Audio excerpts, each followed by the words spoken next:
విజయనగరం జిల్లా కేంద్ర ఆసుపత్రి ఇకపై ప్రభుత్వ సర్వజన ఆసుపత్రిగా కొనసాగుతుందన్నారు డిప్యూటీ స్పీకర్ కోలగట్ల వీరభద్రస్వామి. వైద్య విధాన పరిషత్ నిబంధనల ప్రకారం ఇకపై ఇది ప్రభుత్వ సర్వజన ఆసుపత్రిగా కొనసాగుతుందని స్పష్టీకరించారు.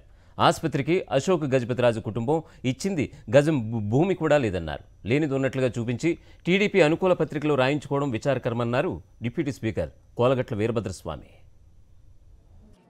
ఆయన సొంత పేపర్ అయినా తెలుగుదేశం పార్టీ సొంత పేపర్ అయినా ఆంధ్రజ్యోతిలో ఇచ్చారు. మేము ఊరికి దగ్గర ఉంటుంది కాబట్టి స్థలం ఇచ్చాము, ఈ మా స్థలంలో కట్టి మా పేరు పెట్టలేదని మేము చెప్తున్నాం. అశోక్ గజపతిరాజు గారు ఇప్పుడు మేము నిలబడి మాట్లాడుతున్న ఈ ప్రభుత్వ వైద్యశాలకి మీ స్థలము కాదు, ఇది గవర్నమెంట్ స్థలము. ఈ గవర్నమెంట్ స్థలం అనేది కూడా మేము జీవో చూపిస్తున్నాము.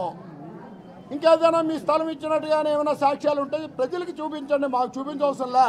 ఈ స్థలంలో ఒక ఇంచి కానీ, ఒక అంగుళం కానీ, ఒక గజం కానీ మీకు కానీ మీ కుటుంబానికి కానీ సంబంధించి లేదు అశోక్ గజపతిరాజు గారు మేము చెప్తున్నాము. లేనిది ఉన్నట్టు, ఉన్నది లేనట్టు మా తాతలు నేతలు తాగారు, మా మూతల వాసన చూడండి అని చెప్పే పరిస్థితులు పోయాయి. అశోక్ గజపతిరాజు గారు ప్రజలు చైతన్యవంతులయ్యారు. అక్కడ చంద్రబాబు నాయుడు గారు ఎన్టీ రామారావు గారి పేరు వాడుకుంటారు. అధికారంలో ఉండేటప్పుడు అక్కడ ఎన్టీ రామారావు గారు కానీ, ఇక్కడ పివిజే మహారాజ్ గారు కానీ మీకు గుర్తురారు.